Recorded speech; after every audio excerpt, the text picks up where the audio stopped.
ya sabemos y hablamos un poquito que la enfermedad de caries, ¿cierto? Va a ser una enfermedad biofilm mediada, ¿cierto? Impulsada por este consumo de azúcares, que va a ser multifactorial y también va a ser dinámica, ¿cierto? Y que también yo creo que los que leyeron el artículo se dieron cuenta que hay una serie de factores que van a interferir, que ya hemos ido conversando, ¿cierto? En este proceso de la enfermedad, que va a implicar, ¿cierto?, este proceso alternante de cuadros de desmineralización y remineralización en los tejidos duros del diente, y que va a afectar tanto a dentición primaria como a dentición permanente a lo largo de la vida y repercutiendo en la calidad de vida de las personas. ¿Ya? Dentro de la etiopatogenia, o sea, de lo que va a causar esta enfermedad de caries, conversamos, ¿cierto?, de esta tétrada que conforma, ¿cierto?, el huésped, la biopelícula, el biofilm, más el tiempo, donde está inserto también la saliva, ¿cierto?, y distintas alteraciones, pero que también están rodeados por una serie de factores externos, ya sea el contexto o el entorno del paciente, más todos los comportamientos o conductas individuales del paciente propios, ¿cierto?, desde el nivel socioeconómico, educacional, los ingresos, las conductas, etc.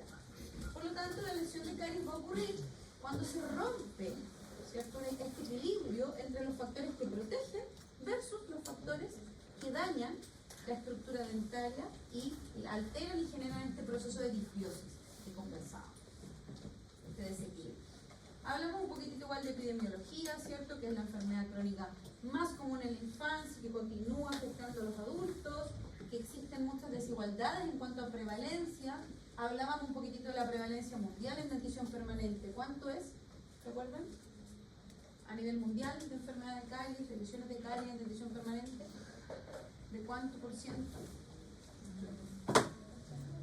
No. Un gráfico de Salida al Mundo decía que era un 29%, ¿cierto?, en dentición permanente, donde están muy influenciados y todo tiene mucha relación con factores socioeconómicos, hábitos de vida, consumo de azúcar, más que diferencia genética o alguna etnia o alguna ascendencia de la población. Y que según los estudios globales, la enfermedad de caries no tratada en dientes permanentes es la condición médica más prevalente a nivel mundial. ¿Ya? Y también se describe una versión severa de la enfermedad de caries en dentición primaria, ¿ya?, que es efectivamente la que antes se le conocía como la caries de Tiburón, que es la enfermedad de caries severa en infancia, ¿ya?, y que es variable, o sea, que es severa y prevenible en menores de 6 años. ¿Ya? Y dentro de la fisiopatología sabemos que vamos a necesitar que esté presente este biofilm, ¿cierto?, pero que este biofilm va a estar en un estado de equilibrio a menos que no tenga acceso a alteraciones altas de sacarosa, fructosa, ¿cierto?, glucosa, y que va a generar que este biofilm, que está tranquilito, se desequilibre y se transforme en un biofilm más cariogénico, ácido génico, ácido úrico, capaz de generar ácidos, principalmente el ácido láctico, que va a ser el responsable de la desmineralización. ¿Ya? Y obviamente que el uso de dentífricos fluorados es el principal factor en la disminución global de la enfermedad de caries en las últimas décadas. O sea, la presencia del flúor adicional en agua, en las pastas fluoradas, ha sido uno de los principales ejecutores de que disminuya la prevalencia de caries hoy en día. Por lo tanto, ¿cierto?, teníamos el modelo etiológico de la enfermedad y hoy día nos vamos a concentrar. Si se fijan, vamos a ir de fuera hacia adentro, ¿ya? Porque el desarrollo de la asignatura lo vamos a hablar hoy día de factores de riesgo, ¿cierto? El rosadito más claro, factores, conductas dietéticas, educación, actitudes de nivel socioeconómico, las conductas higiénicas, ingresos, ¿cierto? Y después nos vamos a ir acercando un poquito, vamos a hablar la próxima clase de saliva, ¿ya? Y así sucesivamente hasta llegar a hablar de la enfermedad de caries propiamente tal, cuando hablemos, ¿cierto?, de las clases de lesión de caries de esmalte, lesión de caries dentina, ¿ya? Porque esta enfermedad comienza, ¿cierto?, y acuérdense que es multifactorial. Entonces vamos a hablar un poquitito de factores de riesgo hoy, ¿ya? Que a su vez, ustedes van a ver que son los mismos, son factores de riesgo y factores protectores, porque vamos a tener el nivel socioeducacional, ¿cierto? Puede ser un factor de riesgo para una persona, como también para otra persona puede ser un factor de protección, ¿cierto?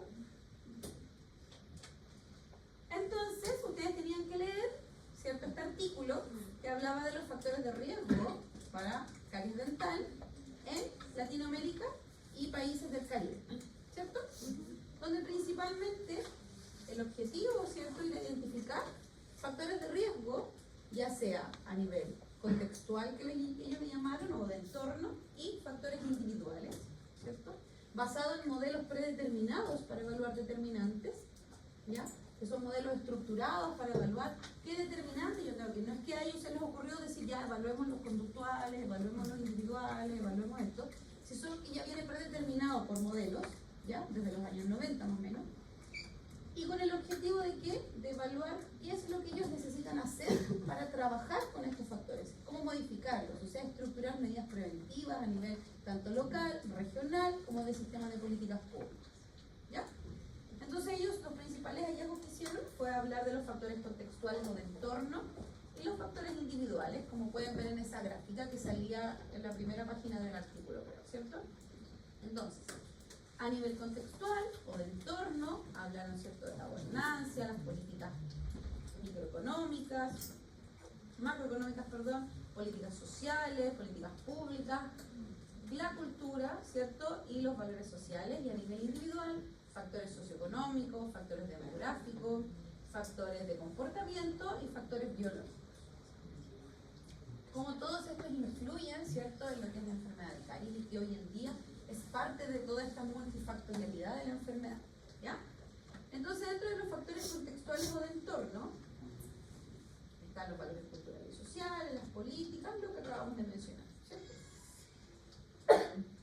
Donde ellos vieron, ¿cierto?, que el mayor desarrollo humano se relaciona con menos lesiones de caries a la edad de los 12 años. Más desigualdad económica, obviamente, se asocia con más lesiones de caries. Mayor inversión en salud reduce la carga de lesiones de caries en la población. Eso está totalmente comprobado, y es así que los países que de su PIB, ¿cierto?, de su Producto Interno Bruto, invierten más en salud, tienen menores tasas de todo tipo de enfermedades, incluyendo enfermedades de caries, ¿ya? La floración del agua o de la sal, ¿cierto?, es una estrategia efectiva y costo efectiva, porque además de bajo costo, ¿ya?, para prevenir lesiones de caries, y el acceso y control de calidad de las pastas dentales con flúor sigue siendo un desafío en muchos países, ¿ya? Siguen habiendo líneas que dicen que el flúor no sirve, que el flúor es tóxico. Si, no sé si saben o habrán escuchado hace poquito, salió esta noticia que había un problema con el fluoruro de estaño en las pastas, etcétera, etcétera, ¿cierto? Pero lamentablemente las noticias se cuentan media, o es como esto del teléfono que va llegando de uno a otro y al final no llega tan bien informado, ¿ya? Porque básicamente no es un problema del fluoruro de estaño, ¿ya?, sino que esto pasó en Brasil principalmente, donde una línea de pasta agregaron como un agente desensibilizante que las otras pastas no tenían, ¿ya? Y esas fueron las pastas que se vieron asociadas a que un grupo de pacientes, ¿cierto?, refirieran esta irritación, estas lesiones a nivel bucal, en resumen, ¿ya? Pero como también tenían fluoruro de estaño, ¿ya?, se le echó la culpa al fluoruro de estaño, porque una vez que ellos eliminaron ese agente desensibilizante extra que le habían agregado a la pasta, ya se eliminaron también las lesiones o las alteraciones en la cavidad oral de los pacientes, ¿ya? Pero solamente la atención se concentró en el fluoruro de estaño, ¿ya? Entonces, lamentablemente eso todavía pasa en países como Estados Unidos. Igual, hoy en día ha estado muy en boga Donald Trump hablando del tema de sacar la fluoración del agua, ¿ya? Acusando de que el flúor puede ocasionar otras cosas. Una vez salió un médico también hablando de que el flúor generaba TEA en los niños. Así mismo cuando habló de las vacunas, ¿ya?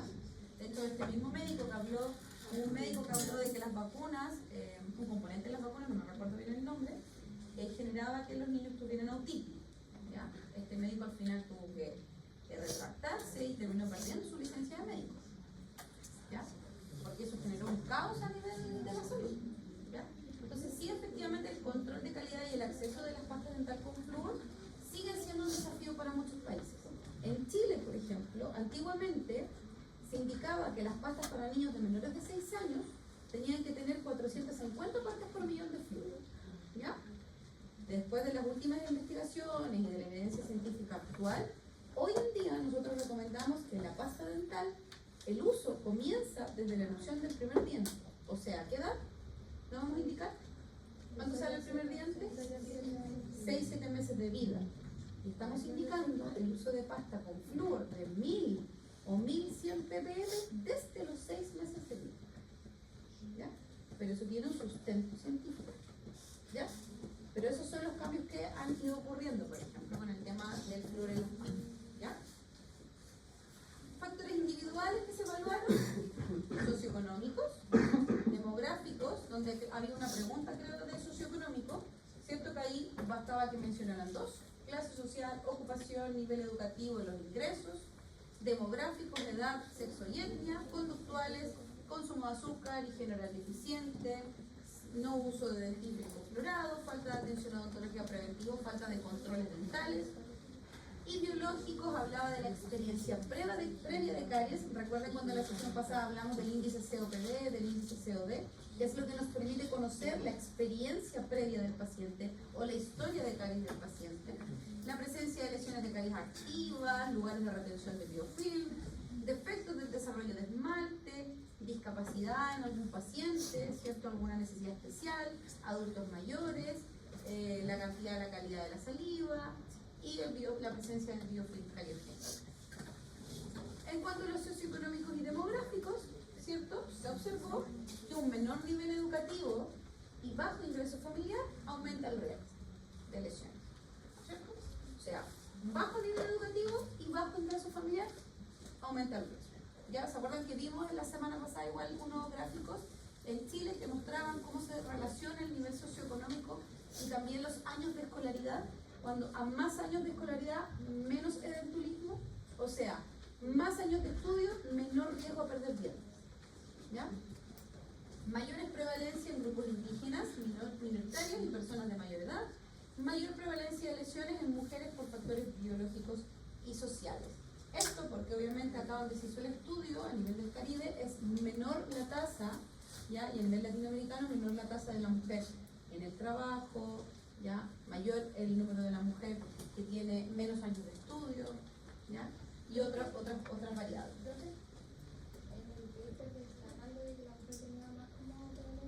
Exacto. Eso mismo estamos hablando.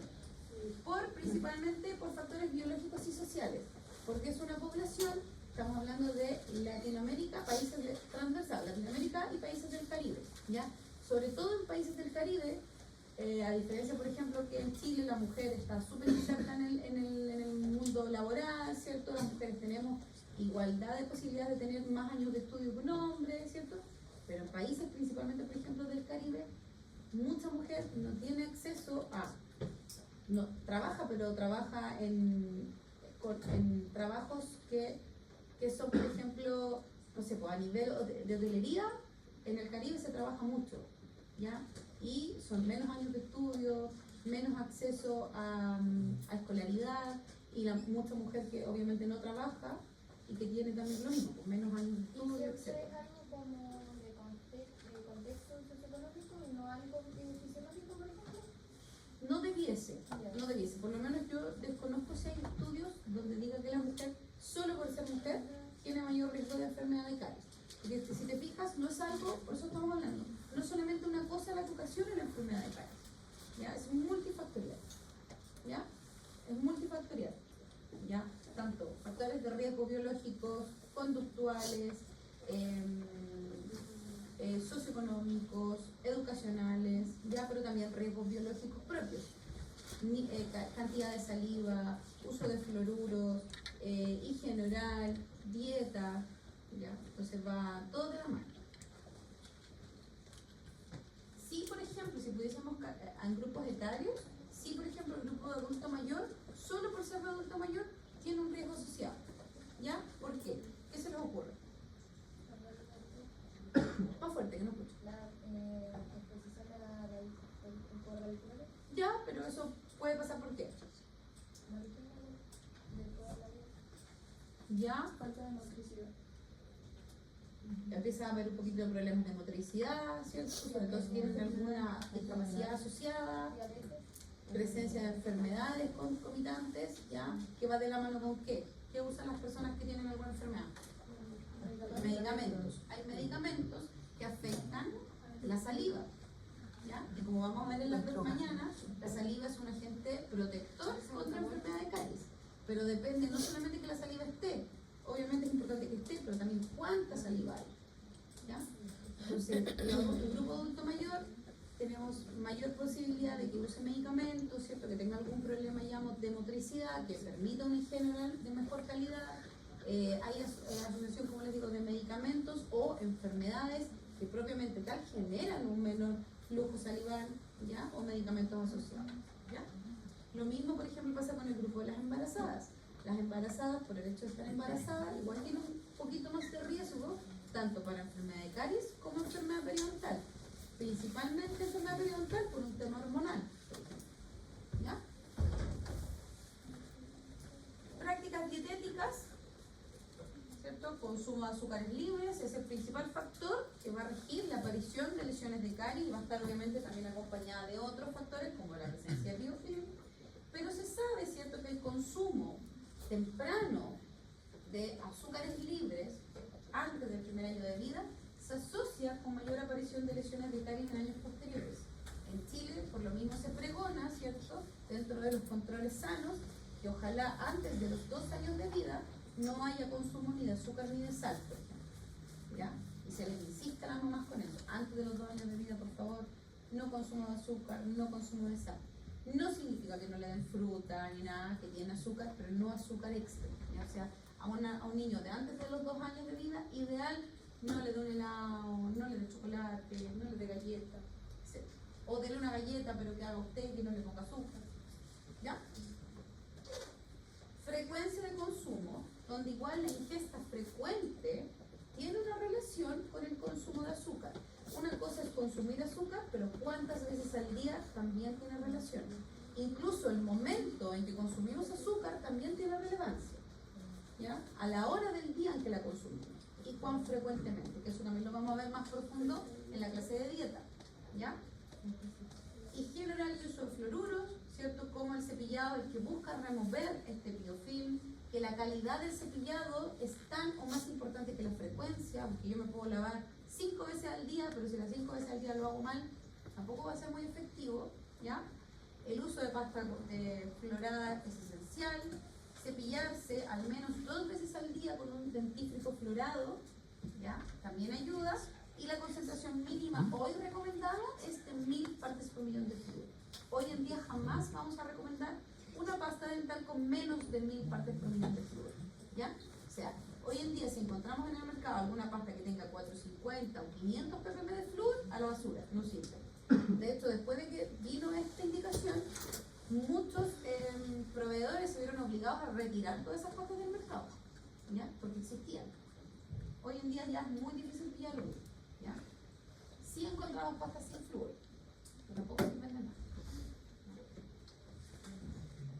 Pero todavía uno se encuentra con muchos papás no flúor, ya no quiero nada extra para mi hijo, que nada como químico, pero le compran ultraprocesado y da lo mismo, pero ellos son como no, porque eso tiene químicos que le van a hacer mal y el niño está tomando una Coca-Cola, ¿ya?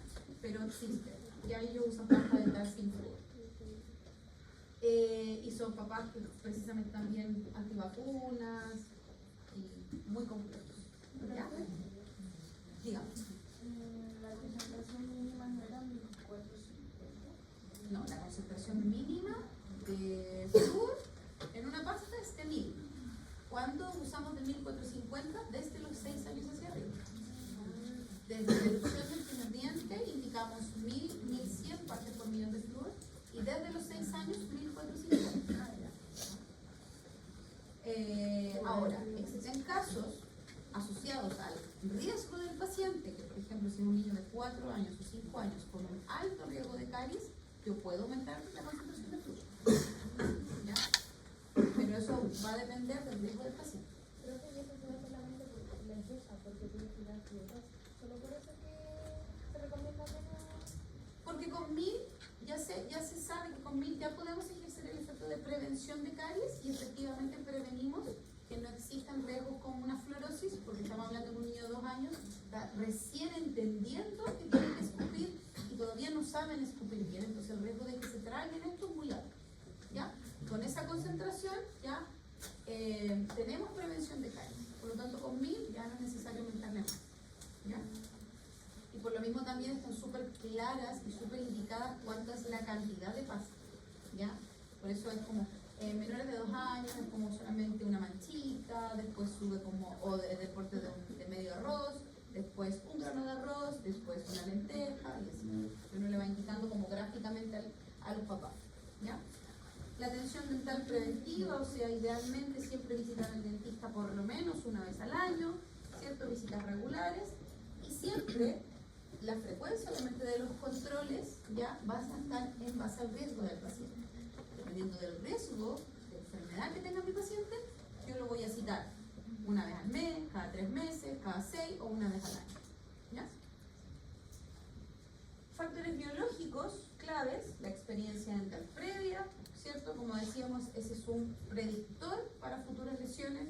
Si yo tengo un paciente, ¿cierto? Un niño con una gran cantidad de lesiones de caries en dentición primaria, ¿cierto? Yo voy a tener un niño que después voy a tener, lo más probable, lesiones en dentición permanente. ¿Ya?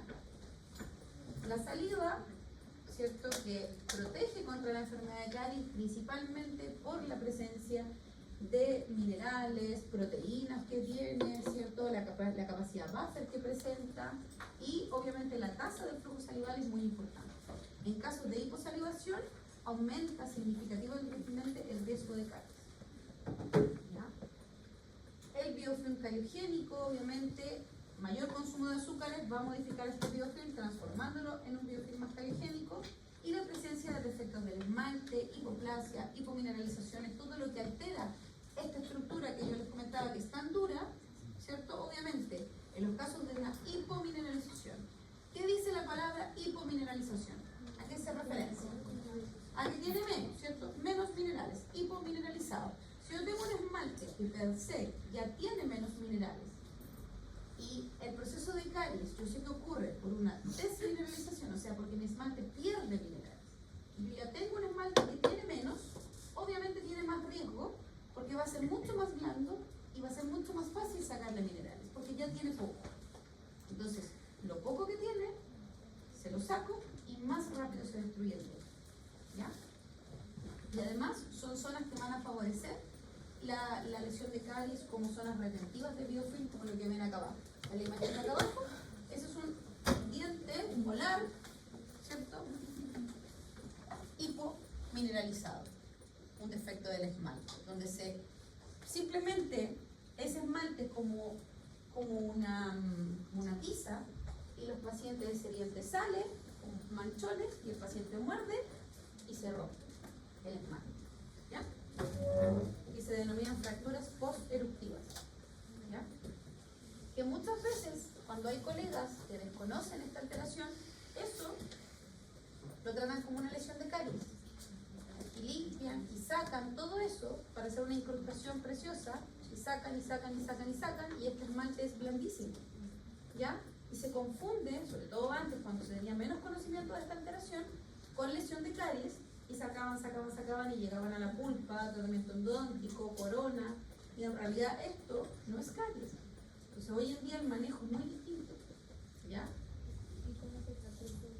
Hoy en día una lesión así, si no está sintomática, ya hay un paciente chico, un niño, ya el que todavía yo no le puedo hacer un tratamiento estético tan invasivo, eso yo lo puedo rellenar con ionómero y le puedo colocar, por ejemplo, una banda de ortodoncia para darle soporte, y ahí lo mantengo. Y evito el tratamiento de conducto, etcétera, etcétera. ¿Ya?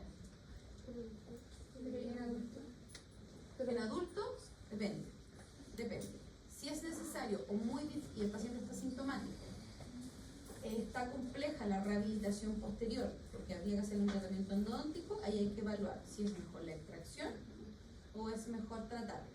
¿Ya? Porque ¿qué pasa? Que es un esmalte que es de menor calidad, por lo tanto se ven afectados igual el tema adhesivo, ¿ya? Con el tema de dónde es un esmalte de menor calidad. Pero aquí siempre lo ideal en estos casos, menos es más, es menos tejido yo saco, mejor pronóstico para el diente. cuando crezca tiene que hacerse otro tratamiento? Ahí se va a controlar. ¿Por qué? Cuando es el primer molar, en este caso se fijan en el segundo molar, cuando es el primer molar, en niños de 6 años es muy complicado. O sea, ahí uno trata de mantener ese diente lo que más se puede. Porque ahí a veces que hay tanta destrucción, lo que se hace, por ejemplo, es tratar de mantenerlo y evaluar cómo viene el punto 7 y aprovechar, así como muy a grosso modo, aprovechar cuando vaya a empezar a salir ese punto 7, se planifica la extracción de la punto 6, por ejemplo, y con ortodoncia se moviliza la 1.7 a la posición de la punto 6, ¿ya? Pero ahí hay que cruzar los dedos de que la punto 7 tampoco venga con alteración del esmalte, ¿ya? Entonces son casos súper complejos. Las alteraciones del esmalte como hipomineralizaciones así, es muy complejo. La toma de decisiones para tratar. ¿Ya? ¿No se ve tanto? ¿No es tanto? Se ve harto. Se ve harto, pero en distintos grados de severidad. ¿Por qué se da? Ay, es que me extendería mucho. Ah, ya. Es otro capítulo. Ya. Ya. Sigamos. Áreas de retención de biofilm, léanlo, búsquenlo. Retención del esmalte, MIH, búsquenlo. Hay harta información de eso. Áreas de retención de biofilm, ¿cierto? Que ya conversamos un poquito, son factores de riesgo más de tipo local, ¿cierto? Todo lo que haga que se acumule biofilm. Y la presencia de discapacidades, obviamente, lo que conversábamos, ¿cierto? Si no son capaces de generarse una limpieza o una higiene bucal de forma autónoma, se va a aumentar el riesgo si no hay asistencia, si no hay guía, ¿ya? Pacientes, por ejemplo, que tienen problemas de motricidad asociados, alguna parálisis, algún síndrome, o simplemente porque es un paciente mayor.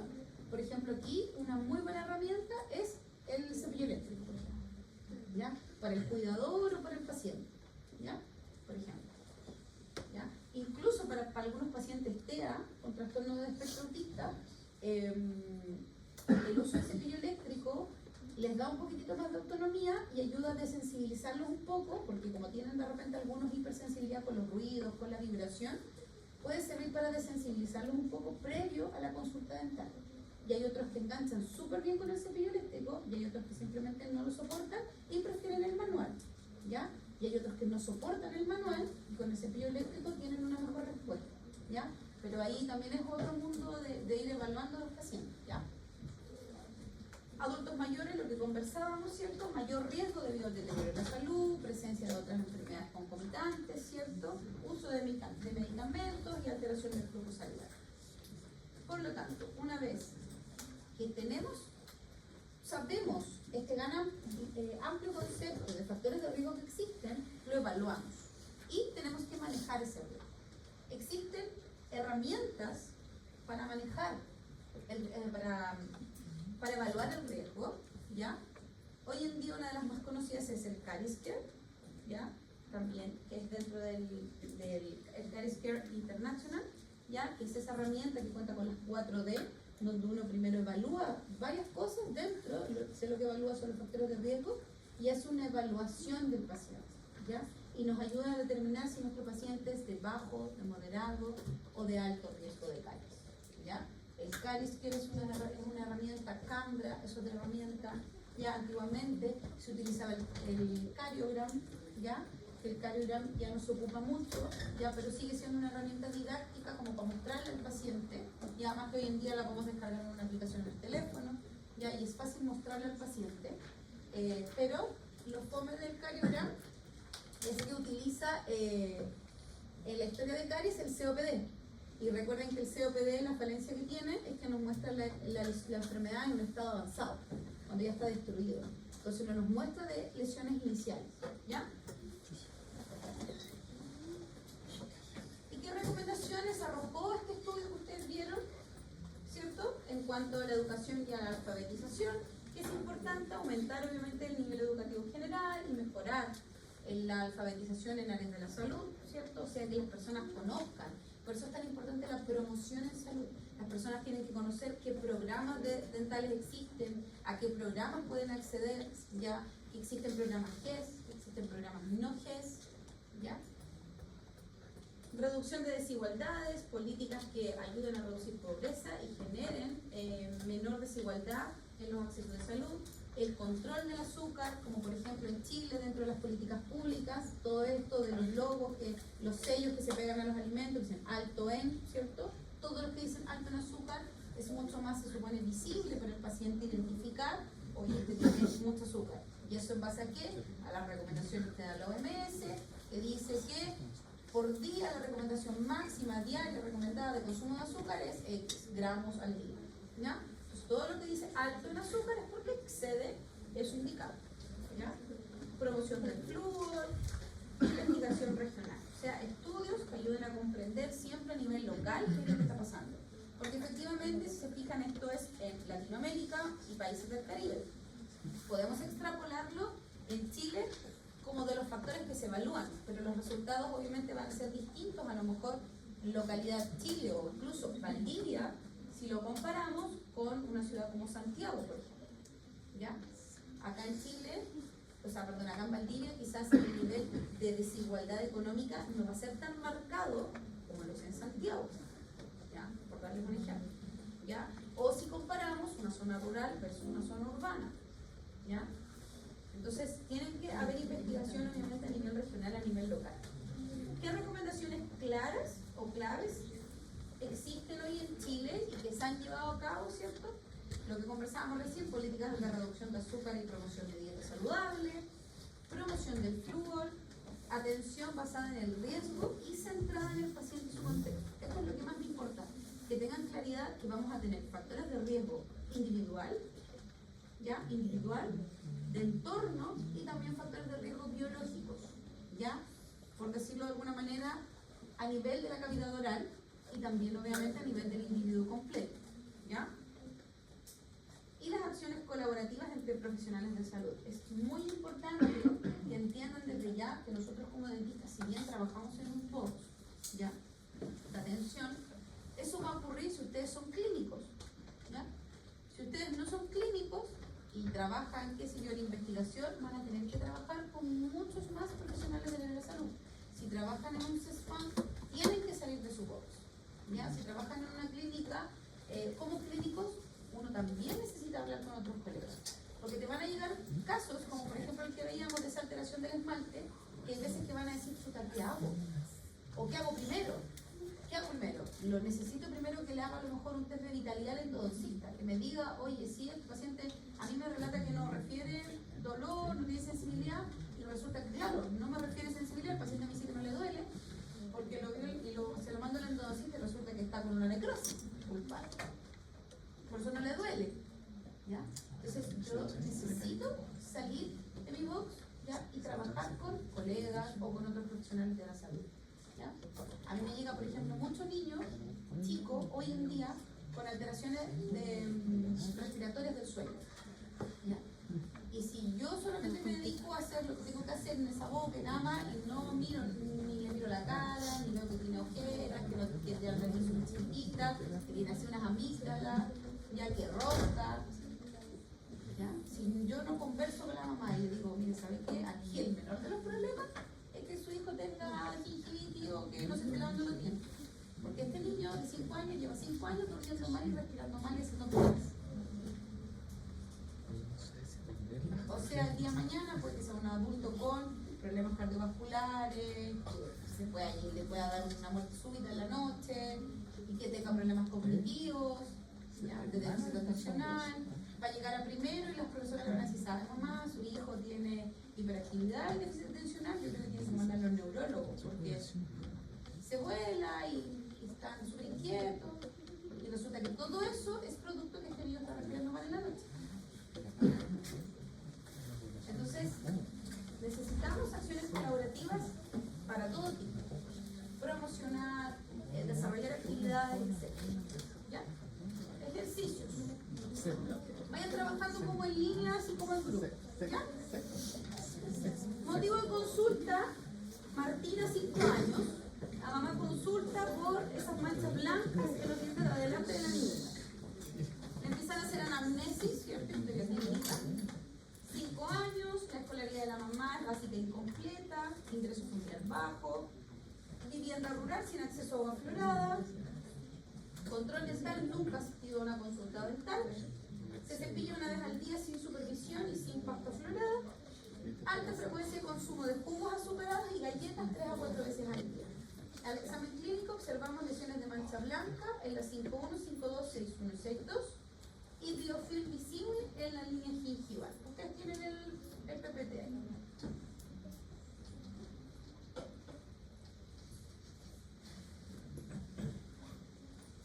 Desglosen ahí. ¿Cuáles serían los factores individuales que aumentan el riesgo de caries de Martina? ¿Qué factores son de entorno? ¿Y qué estrategias preventivas se podrían aplicar desde el enfoque de riesgo?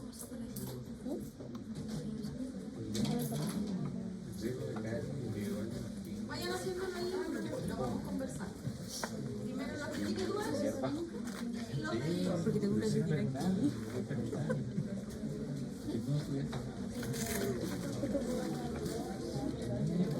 ¿No tienes una hoja?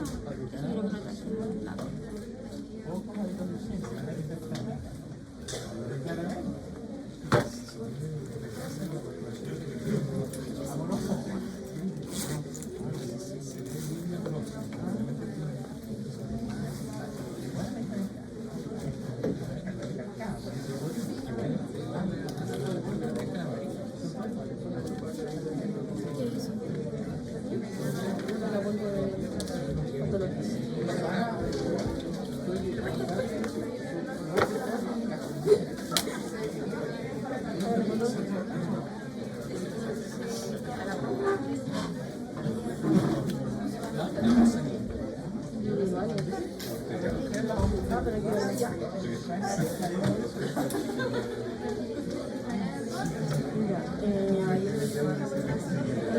Escolaridad de la madre, que completa sería 5 años. Factor socioeconómico.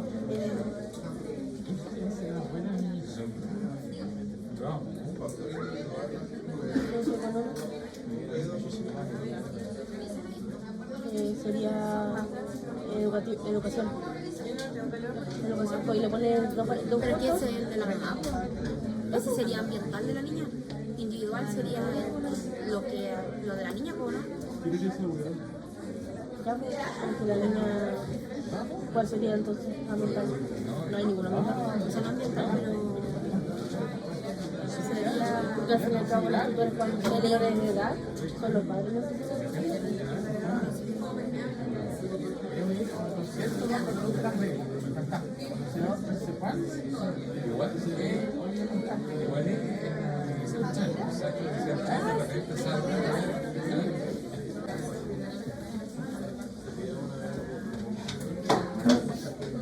Socioeconómico es la madre.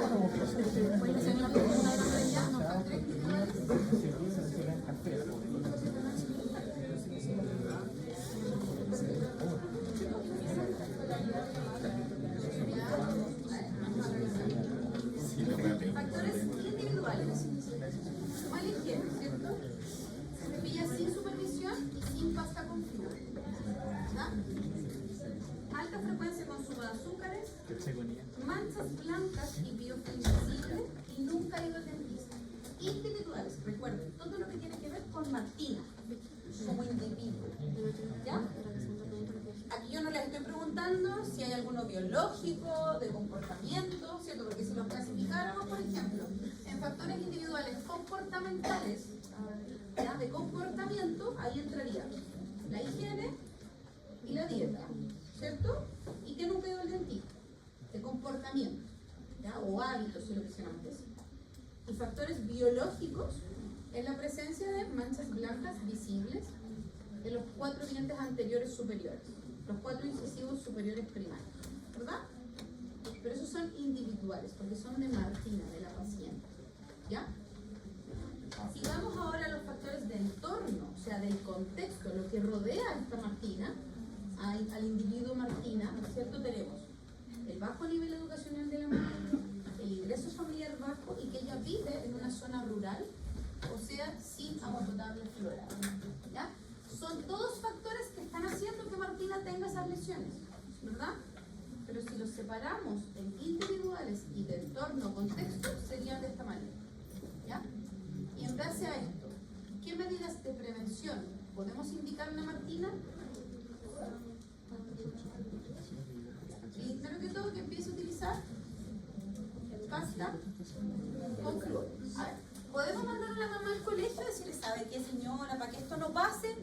tiene que ir a terminar el colegio.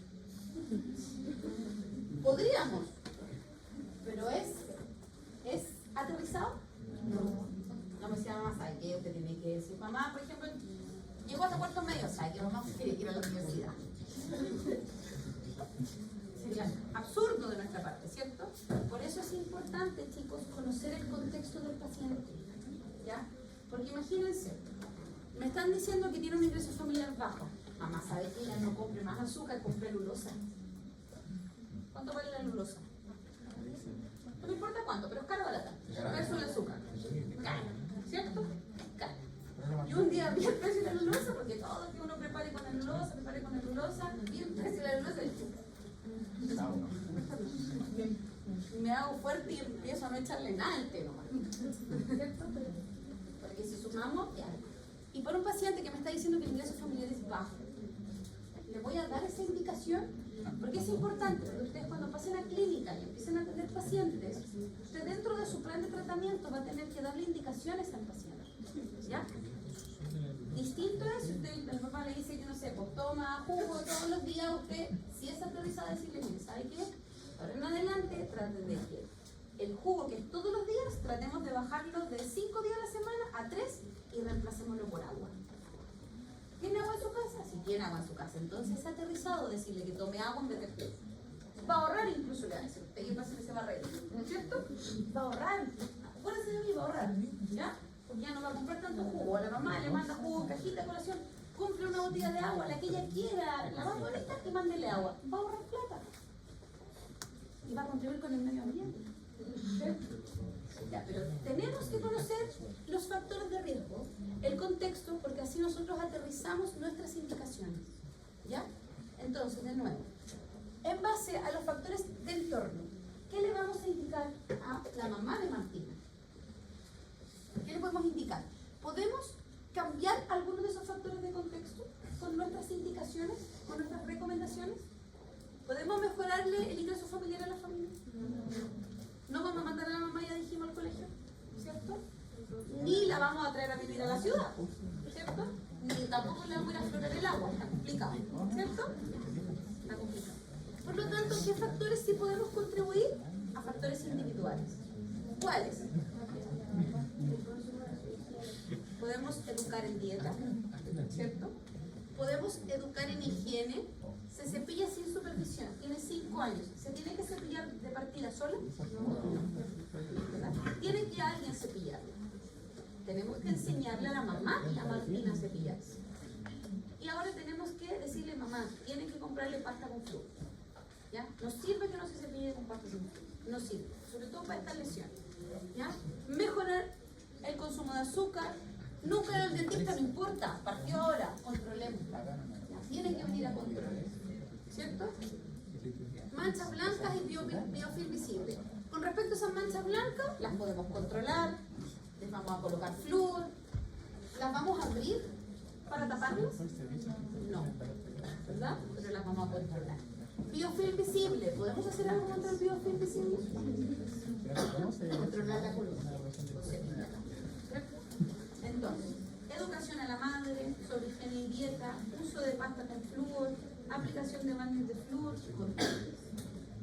¿ya? Ya, a ver ahora. Don Luis, lo mismo.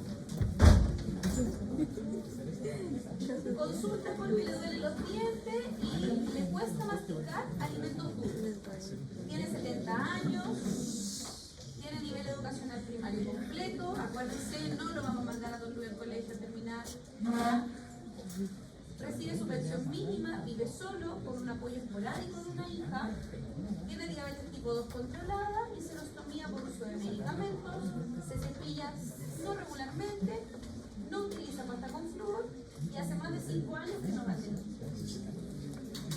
Al examen vemos raíces expuestas con biofilm visible, múltiples restauraciones defectuosas, pérdida de dientes y lesiones de caries radiculares activas. ¿Qué vamos a hacer con Don Luis? Describe los principales factores biológicos que aumentan el riesgo de caries y qué elementos puntuales y socioeconómicos podrían estar afectando su salud bucal. Y en base al riesgo ¿qué podemos hacer por dormirse? Lo mismo. A ver ahora que ya conversamos un poquito más.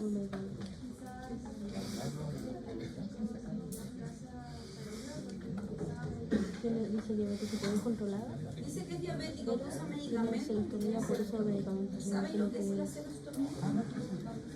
¿Bajo saturación? Lo vamos a ver en la próxima clase, ¿ya? Pero la celostomía es bajo flujo salival. Y más que un bajo flujo salival, es la sensación de bajo flujo salival. La sensación de boca seca, ¿ya? Y que no está necesariamente asociada a que yo tenga menos saliva, ¿ya? Puede ser algo solamente de sensación, ¿ya? A diferencia de la hiposalivación, que lo vamos a ver la próxima clase, ¿ya? Entonces, ¿cuáles serían los factores individuales de dolencia? Si fueran biológicos principalmente, ¿cuáles serían los biológicos? ¿Verdad? Los biológicos serían ya, la enfermedad sistémica, ¿cierto? Biológicos. Ya, la presencia de cefalea, el diabético, ya, la edad, recuerden, la edad y la presencia de las lesiones, de cómo se ven esas lesiones. Esos serían factores biológicos, ¿ya? Después dice elementos conductuales. ¿Cuáles serían conductuales? Cepillado no regular, ¿cierto? No usa pasta con flúor, no va al dentista hace más de 5 años, ¿cierto? Esos serían conductuales. ¿Y socioeconómicos? La pensión mínima, el nivel educacional, ¿cierto? Y que vive solo, ¿verdad? Ahora, si les pregunto lo mismo que le pregunté para Martina, individuales versus del entorno, ¿cómo los englobaríamos ahora en los individuales? La edad, que vive solo, ¿cierto? Acuérdense, individuales son propios del paciente. La edad avanzada, vive solo, ¿qué más?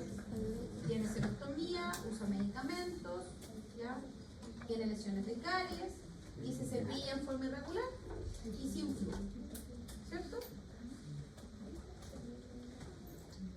Y del entorno, recibe una pensión baja, no tiene apoyo familiar constante porque dice que la hija lo visita en forma esporádica, ¿cierto? Y no ha ido al dentista hace mucho tiempo. ¿Qué le vamos a recomendar? Cambiar también un dentífrico con flúor, adaptarle el cepillo, tratamiento profesional obviamente, hay que evaluar qué pasa con la celostomía, ¿cierto? Y hay que controlar a este caballero. ¿Ya? ¿Se entendió un poco más ahora la idea de cómo organizamos estos factores? Y qué importante es conocerlo para ver cómo y qué recomendaciones yo le voy a hacer. ¿Ya? Entonces, jóvenes, hoy en día ya sabemos que la enfermedad de caries es prevenible, ¿ya? Pero sigue representando una fuerte carga económica e impacta la calidad de vida de las personas, lamentablemente, ¿ya? El manejo moderno enfatiza el enfoque más biológico y más preventivo y está centrado hoy en el paciente, no en la boca, ¿ya? Para manejar la enfermedad de caries no nos concentramos en la boca sola, es un todo, tanto en boca, en un individuo y ese individuo que vive en un entorno, ¿ya? Por lo tanto, identificar los factores de riesgo que nosotros podemos ver que son modificables, ¿ya? Como les decía, no le vamos a decir a una mamá que termine de estudiar para mejorar su nivel educacional, no le vamos a decir que busque otro trabajo para que gane más plata y mejore el ingreso económico de la familia, ¿cierto? Ni la vamos a cambiar a que viva en la ciudad para que tenga acceso a agua potable clorada, ¿cierto? Entonces tenemos que centrarnos en los factores que son modificables, ¿ya? Clave para diseñar intervenciones preventivas integrales y adaptadas tanto a nivel clínico, ¿cierto?, como a nivel de la salud pública. Por eso guías clínicas y las recomendaciones que entrega el MinSal son transversales, ¿ya? No se centran solamente, hay otras que son específicas para poblaciones rurales, etc. ¿Ya? Como por ejemplo, cuando se hacía la floración de la leche, ya que se conoce como un programa que se llama PAE Florado. El PAE Florado era una floración de la leche. Jóvenes, no terminaba la clase, por favor. El que se necesita retirar, se para y se va. Yo no tengo ningún problema. ¿Vale? Por ejemplo, existía el PAE Florado, ¿ya? Que ya cada vez existe menos, donde se floraba la leche principalmente para los niños que iban a escuelas rurales, porque no había acceso a agua potable florada. ¿Ya? ¿Preguntas?